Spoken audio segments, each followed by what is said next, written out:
as this iconic event. I think to an aero historian, the crash at Tenerife kind of did the same thing. Could such an accident be waiting to happen today? Aviation's worst disaster, Tenerife, on Most Deadly.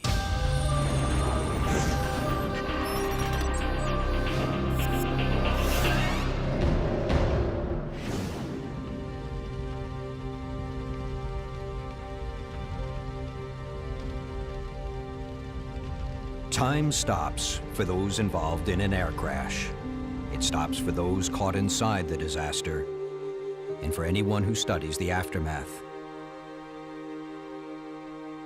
In most cases, all that is left is wreckage and sometimes haunting photographic evidence. A DC-10 crashes in Chicago in 1979. When hydraulic failure causes an engine to be torn away from the body of the plane. A PSA 727 collides with a small private plane in 1978 on final approach into San Diego. Hijacking results in this crash of a 757 into the sea near the Comoros Islands in 1996. Every air disaster is different, but at the root of each can be found one or more causes from a grimly familiar list. Terrorism, mechanical malfunction, weather, technical trouble, human error. Very rarely does a plane wreck result from a combination of all these recurring factors.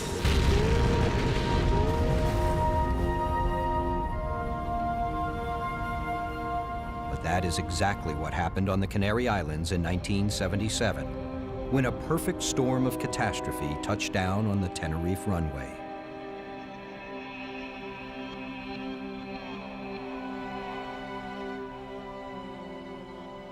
What we're looking at is Charlie 4. As you see Charlie 4, where it joins the active runway, is where the accident occurred. Co-pilot Robert Bragg is the only surviving officer from the historic crash. I think it changes you when you see that much devastation and that many people so badly hurt. I think the things that probably you didn't consider important in life before the accident becomes much more important.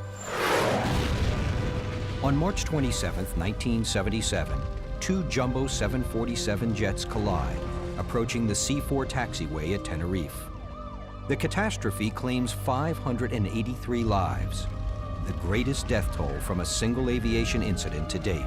No one aboard KLM Flight 4805 survives, and only 70 people on Pan Am Flight 1736 escaped the inferno that engulfed both planes. The entire top of the airplane was gone, and it reminded me of some giant knife that had just sliced the entire top of the fuselage off. We did not need to wait for a command from the captain. I just jumped up and started shouting the commands you shout to evacuate the plane. Both of the wings were on fire, burning. On the left wing of the airplane, there were 55 to 60 people already standing out on that wing. And as I looked at the door, it just kind of crumpled. There shouldn't have been anything there. It was just the top of the airplane. And instead, it was a mountain of debris. Next thing I knew, Joan was up there, and I was standing there, and she leaned down and said, Suzanne grabbed my hand, and she just yanked me out of that plane.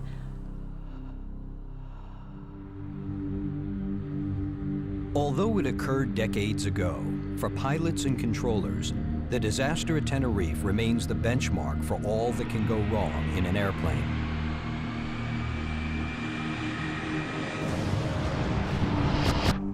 Like many commercial pilots, Patrick Smith is awed by the scope of the disaster. One of the only things that will hush a room full of pilots during a training class is a video or a presentation about what happened at Tenerife. All the bizarre coincidences and twisted ironies that were part of the crash. And really the horror, but at the same time, again, this weird mystique.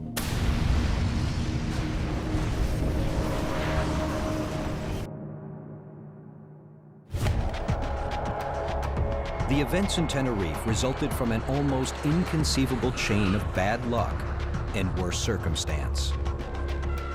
Terrorism shuts down one airport, rerouting huge airliners to another airport with only a single runway to handle the new traffic. Key radio transmissions cancel each other out, and warnings given 1736, report when runway clear. are never heard. Weather shrouds the airport in fog, and huge planes are forced to maneuver out of sight from one another.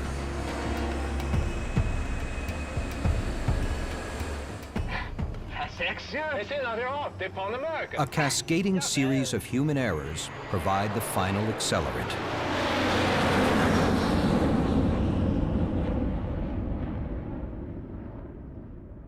Tenerife is a rather unique, and on the other hand, it's not rather unique, because if you really look, there were many factors that they culminated and caused that catastrophic accident. That's why we characterize accidents like Tenerife low probability but high consequence, because you need to have all those factors, they come together. Exactly what happened here on this runway in 1977? How did it happen? And more importantly, can it happen again? 1448, you shouldn't be anywhere near Kilo. Hold your position, please. Just stop. I think anyone who's been through an accident automatically asks themselves what they could have done possibly to have prevented the accident. There were 6 men in the cockpits of both 747s. 3 died that afternoon. Today, only 1 pilot remains. Now, Captain Robert Bragg has agreed to go back into the cockpit to recreate with a simulated crew the exact unfolding chain of events leading to the deadly collision. The dialogue we are about to hear comes directly from the transcripts of the tapes recorded that day. When, in the space of an hour, miscommunication, Taxiway to your left. impatience, 35 minutes. poor visibility, and technical malfunction culminated in the most deadly aviation catastrophe in history. A disaster that could happen again. The Canary Islands are 7 extinct volcanic outcrops in the Atlantic Ocean off the coast of North Africa. Santa Cruz de Tenerife and Las Palmas are among them. These Spanish-controlled islands are exotic tourist destinations for many Europeans. Ancient seafarers called them the Fortunate Isles. But good fortune was nowhere to be found on Sunday, March 27, 1977, when unprecedented catastrophe enveloped Tenerife Airport.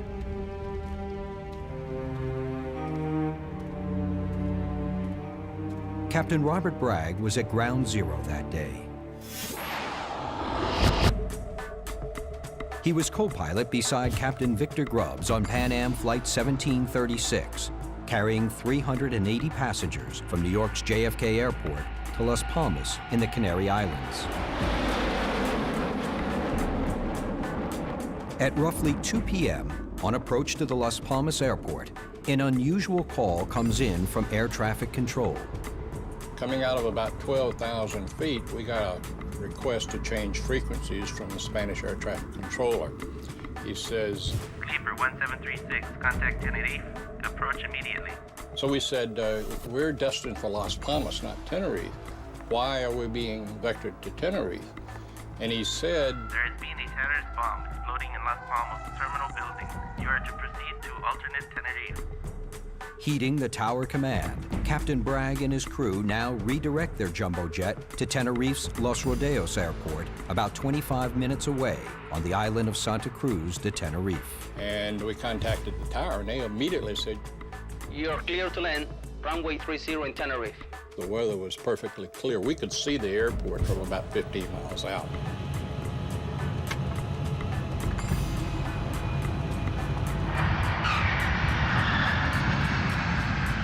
we saw probably 50 airplanes that had been diverted there, because this was around 3 in the afternoon on Sunday afternoon. So the whole ramp area was completely congested. Clipper 1736, taxi and exit at the end of the runway and hold a position behind the KLM ahead of you. Our parking area was the 4th position in a line of 4 airplanes. So there were 3 other airplanes in front of us, including KLM, which was directly in front of us. KLM Flight 4805, another 747 carrying 234 passengers and 14 crew members, had also been diverted from Las Palmas to Tenerife because of the terrorist threat.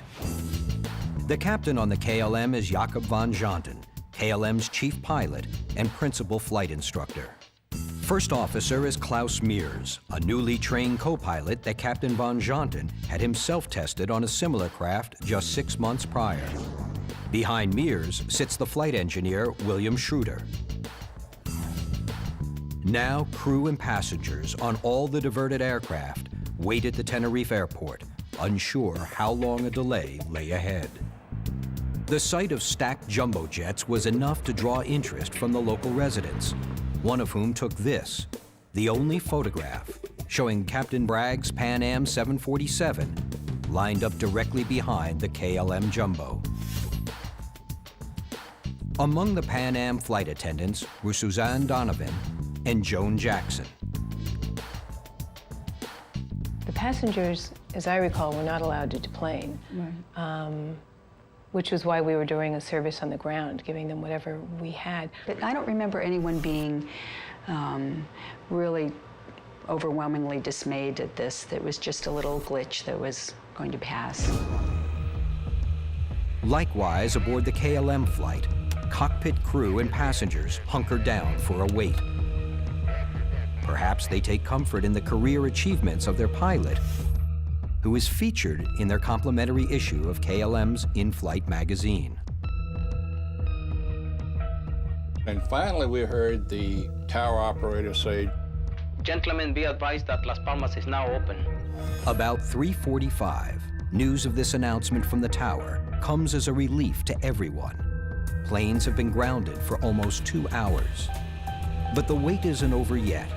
Now KLM Captain Jacob van Janten makes an unusual decision to refuel.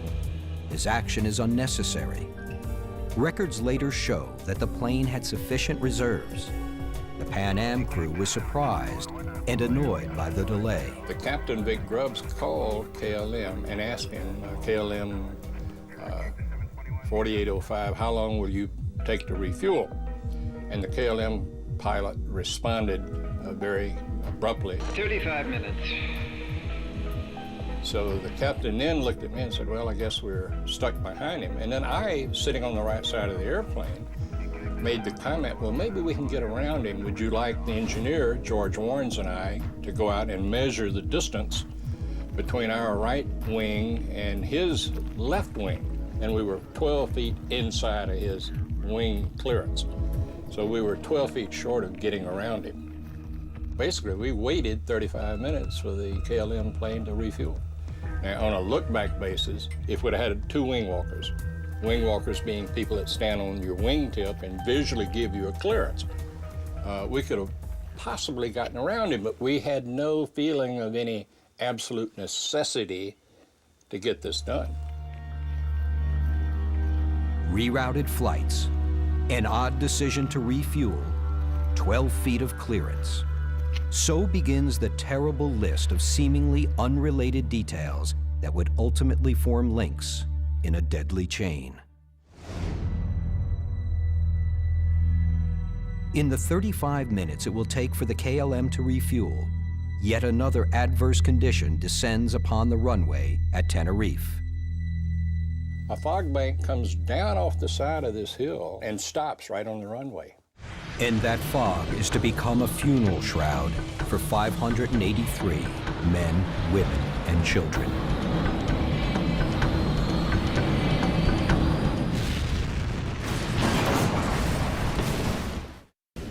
On the afternoon of March 27, 1977, in Spain's Canary Islands, Las Palmas is closed. a terrorist bomb detonates at Las Palmas Airport, causing dozens of arriving flights to be rerouted to Tenerife, a neighboring island with a single runway airfield.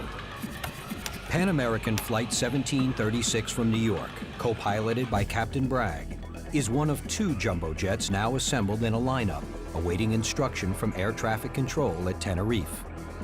Parked directly in front of the Pan Am Jumbo is KLM Flight 4805 out of Amsterdam, piloted by veteran captain Jacob van Janten. After an almost 3-hour ground delay, the tower finally clears all flights for departure to their original destinations.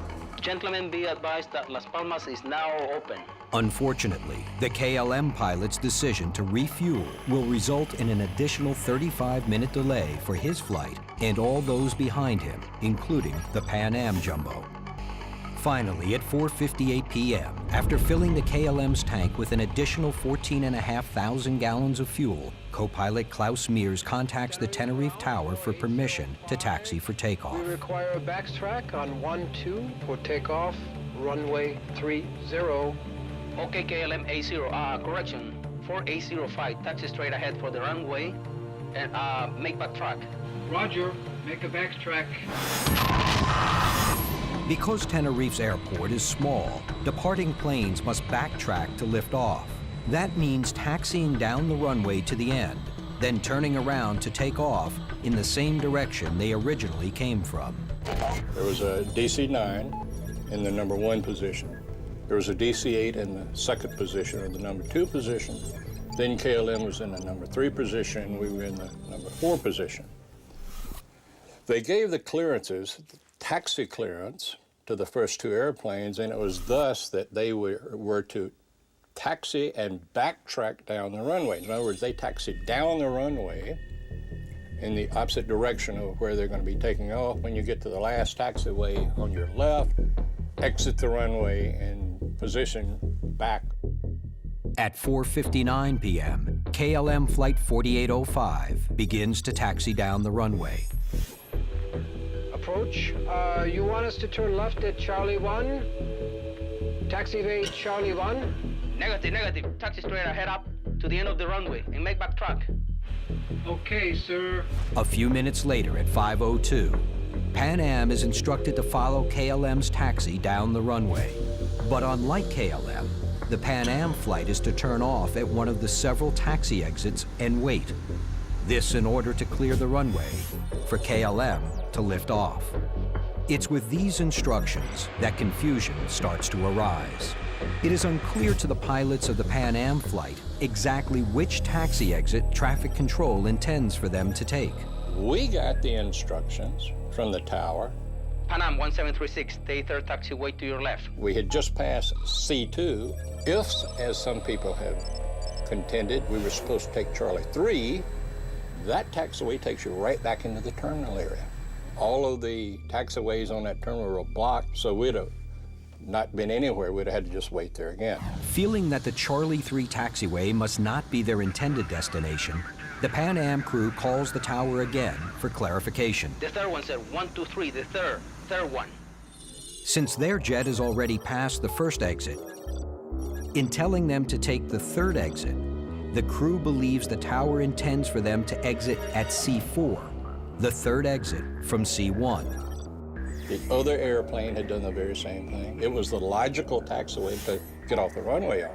So we all felt very confident that that was the taxiway that we were supposed to depart the runway on. And then, just when things are teetering dangerously out of control, fate strikes. A thick fog suddenly descends on the airfield. And I looked out the window and I said to Suzanne, we're not going anywhere. I can't even see the number 2 engine, which is the inboard engine. I knew our regulations at Pan Am. We would not be going anywhere. It was too foggy. Yeah, we expected to go to the back to wherever we had been sitting. The island has a reputation of very quickly fogging in. And the visibility went from unlimited down to 500 meters, which is about 1,500 feet. And we could just barely see the runway in front of the nose. And at the same time, looking for our taxiway that we were supposed to turn off to the left to clear the active runway and to get off the runway and into position back of the KLM. Like many small single-runway airports, Tenerife was not equipped with ground radar, allowing air traffic controllers to monitor aircraft on the field. But even as the airfield is enveloped by fog, the decision to go ahead with takeoff remains in place. That particular runway, as most runways are, were very highly painted to give you the center line, and we were barely able to see the runway. And the captain had slowed the airplane down to like 3 knots, just barely moving. We were just beginning to see the curved directional lines to take us off on the Charlie 4, which was the taxiway we were looking for. Having lost sight of the KLM and the Pan Am jets, the tower now seeks to get verbal confirmation on the relative location of both planes on the runway. KLM 4805, how many taxiway did you pass? I think we just passed Charlie 4 now. Both cockpit crews and the air traffic controllers are now working outside of their comfort zones. Okay, at the end of the runway, make 180 and report. Ready for ATC clearance. The KLM reaches the end of the runway and turns 180 degrees.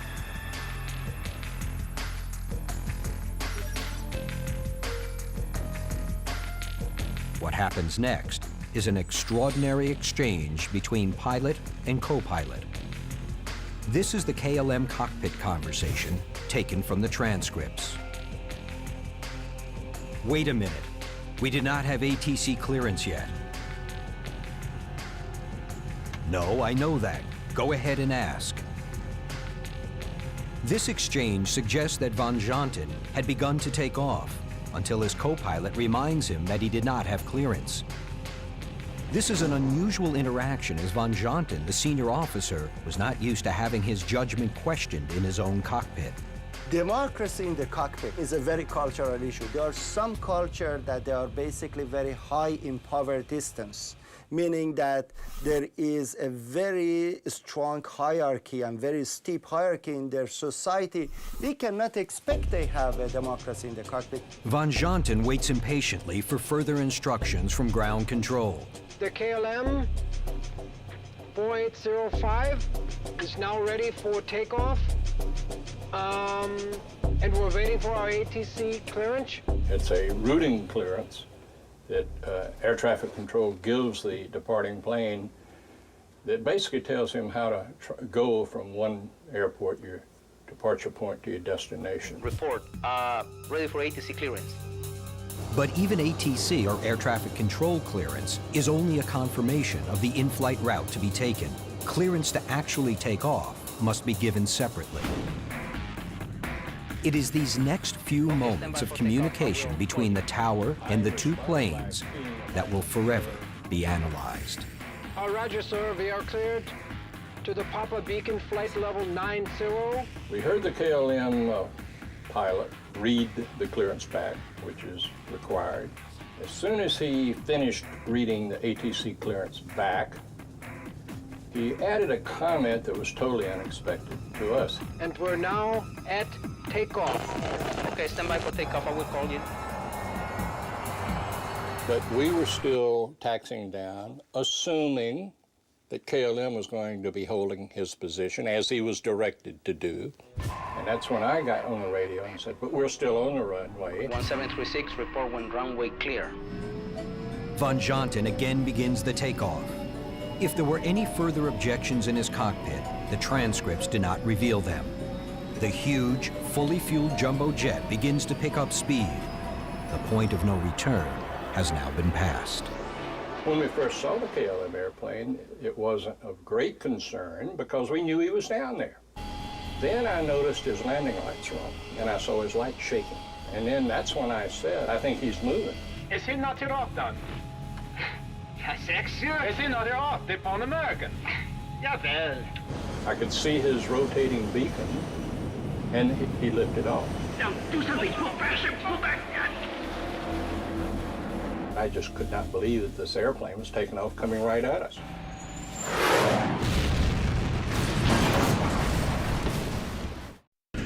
On a fog-bound runway, two 747 jumbo jets desperately attempt to escape each other's path, but it's too late. And I said, "He's moving, get off," to the captain. He went to full power on the throttles. We were only going 3 knots, so the airplane was moving very slowly. I think I must have said a very short prayer. I hope he misses us. And that's when I just closed my eyes and ducked.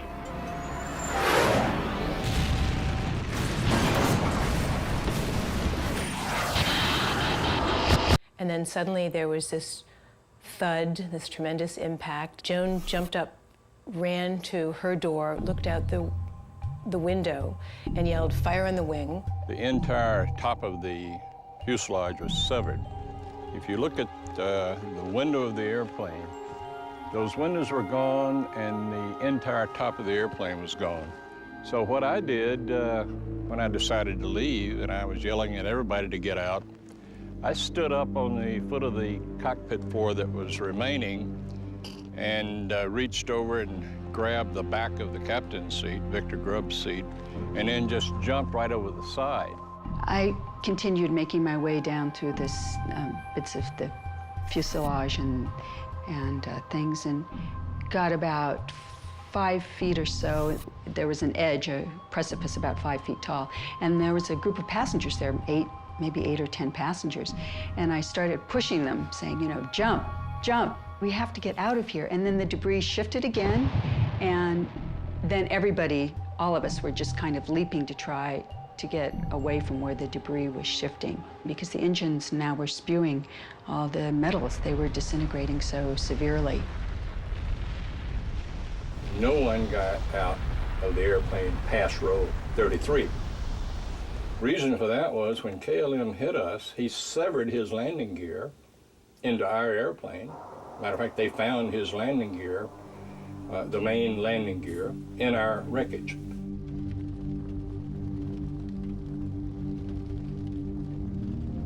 After escaping the Pan Am wreck, passenger David Wiley borrowed another survivor's camera to take these 2 extraordinary photos in the immediate aftermath of the crash. So I went up and I started yelling at them for jump, and they did. Everybody just came straight off and hit in a large group on the ground. One man I noticed grabbed a lady by the ankle and just started running as fast as he could. Turned out later that the lady that was being dragged across the ground was the wife of the man that was pulling her. And when she hit, all of the other people hit on top of her and broke her back, both arms and both legs.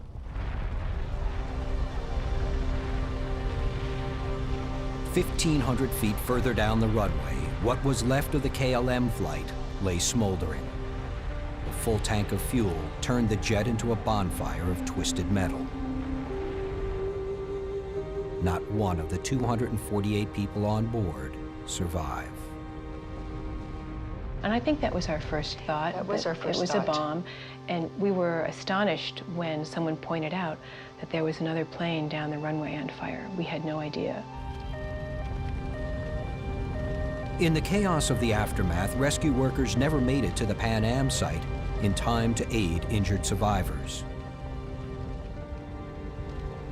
I recall walking around to the passengers who were on the ground, who had been able to evacuate, who were clearly injured, and trying to lean down and reassure them. I'd say, "Don't worry, the ambulances are coming, help is on the way, the emergency equipment will be here soon." And meanwhile, we never saw any emergency equipment. We never saw ambulances or fire trucks.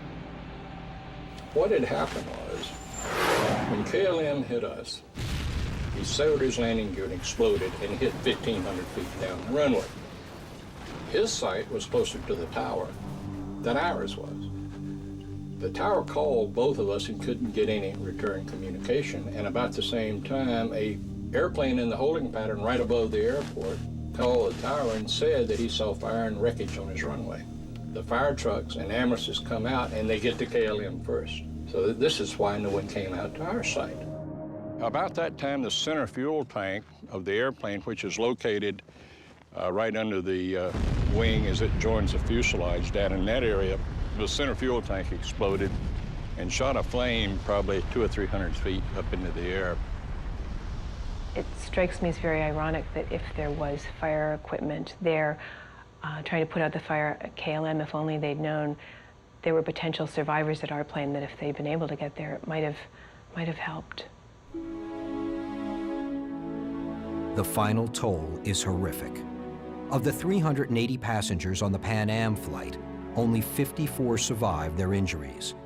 Every one of the 248 people on the KLM flight perish in the accident. Shortly after the accident, it was much too emotional to talk about it. And to Suzanne and I, it didn't feel respectful of the people who had lost their lives.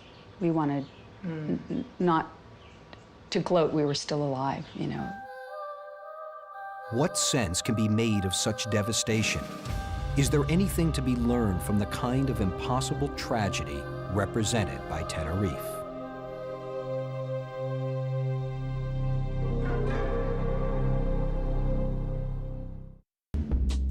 Root causes for the catastrophe at Tenerife are manifold.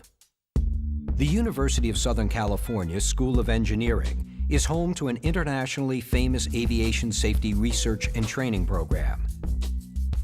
Dr. Najmuddin Mashkati focuses on human error factors. When you look at the contributing factors of Tenerife, which we were able to identify like 9 or 10 human factors, related contributing factors. At the end of the day, in its core, is a human factors problem. No, I know The that. culture inside the KLM cockpit would prove to be the most closely analyzed set of human errors attributed to the crash. One of the biggest problems that was raised in the case of KLM at the Tenerife was that Captain Van Zanten, because of his personality, he was like a chief pilot, the poster boy pilot for the KLM, and that it was very hard to disagree with him. Cultural factors can play a tremendous role within the cockpit, between the pilot and co-pilot, and between the cockpit and air traffic controller. Their interaction. As you see that you are really at the mercy of cultural factors. They say that they're off, they're Pan-American. Yeah, well. And as it turned out, it was actually the flight engineer, this is the third in command on the flight deck, who actually questioned whether the Pan American airplane was off the runway. He was the only one who did. And the captain responded that yes, he was, emphatically that he was off the runway. While the consequences of human dynamics at Tenerife will long be debated, other failures are more cut and dry. One critical but little discussed root cause has been attributed to a common technical glitch in radio communications. Okay, stand by for takeoff. I will call you. I responded by keying the mic and saying, "We are still on the runway." Roger Alpha 1736, report when runway clear. Tragically, Robert Bragg's urgent message that his 747 is still on the runway and in the direct path of the KLM 747 is never clearly received. He goes unheard because of a radio frequency phenomenon known as the heterodyne effect. Patrick Smith is a commercial airline pilot and author. Most of the time, pilots communicate via a two-way VHF radio. And the way that works is a crew member or an air traffic controller picks up a microphone or using the headset and the hand switch on the yoke, clicks the mic, makes the transmission, releases the mic, and waits for an acknowledgement or, in pilot speak, a readback. 3 Golf Charlie's ready at Foxtrot 25 left. 3 Golf Charlie, runway 25 left, position hold. Position hold 25 left, 3 Golf Charlie. The trouble arises when 2 or more transmissions are made at the same time. They effectively cancel each other out, and the result is a prolonged squeal or just a hail of static. What happened at Tenerife is that 2 very critical transmissions that effectively could have prevented the accident were made at the same instant were blocked out and nobody caught it. There are units that can be put into airline transport radios that won't allow heterodynes to occur. And for the most part, they haven't been installed. And that's not to say that there's a crisis at hand where there are, airplanes waiting to crash into each other all the time. It's been 30 years and it hasn't happened. And with 40,000 or so airplanes taking off, commercial airplanes taking off around the world every day, the record speaks for itself. That said, it's an easy fix. Why not do it? The catastrophe that happened at Tenerife has a technical name: incursion. The Federal Aviation Administration defines a runway incursion as a collision or a near miss involving two planes either trying to land or take off. The Tenerife incursion might be the worst in history, but it will not be the last. From the last report I heard, there's still something like 300 runway incursions that occur every year throughout the world. In my case, I had never had a runway incursion until the Tenerife accident. But one was enough, and another will be one too many.